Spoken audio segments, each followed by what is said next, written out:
Seorang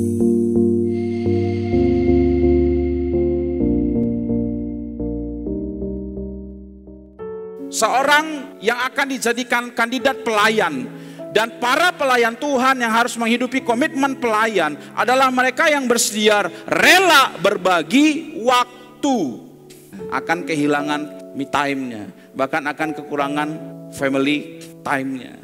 Berapa banyak kita yang sudah sunat-sunat waktu. Lantas bagaimana kalau Tuhan berkata, aku tak punya waktu untukmu? Dan kapan ketika kita diberkati oleh Tuhan? Ya saat kita melayani. Ibadah itu mengandung janji. Baik untuk janji sorgawi maupun untuk janji di dunia ini. Kalau kita melayani Tuhan, Tuhan sediakan. Berikutnya, bersedia rela berbagi apa? Berbagi tempat. Rumah kita harus kita relakan jadi tempat untuk ibadah. Pelayan Tuhan harus buka rumahnya untuk ibadah. Harus buka tempatnya untuk pelayanan. Berikutnya, bersedia merelakan tenaga. Makin banyak pelayanan yang kita kerjakan, maka seharusnya makin capek. Orang yang bercerela untuk pekerjaan Tuhan, generasinya dipelihara Tuhan.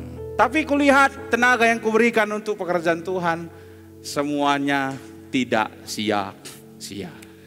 Kalau kita bela pekerjaan Tuhan, maka Tuhan bela hidup kita. Kalau kita majukan pekerjaan Tuhan, Tuhan pasti bela hidup kita, majukan kehidupan kita. Berikutnya, bersedia rela berbagi dalam hal apa? Pikiran. Semakin banyak kita memikirkan Tuhan, memikirkan pekerjaan Tuhan, maka semakin sering pula kita ada di hatinya, kita ada di pikirannya. Terlalu keras kita memikirkan kebutuhan hidup, akhirnya pikiran tersebut menggiring kita untuk menjauh dari pelayanan. Maka sebenarnya secara esensial berkat Tuhan juga sedang menjauh. Oleh sebab itu, berpikir tentang kebutuhan hidup, berpikir tentang ke depan seperti apa itu harus, tetapi jangan terlalu keras. Mari kita sama-sama berpikir untuk perkembangan pekerjaan Tuhan. Kalau kita berpikir untuk perkembangan pekerjaan Tuhan, maka masa depan kita Tuhan yang pikirkan. Lakukan bagian kita, Tuhan lakukan bagiannya.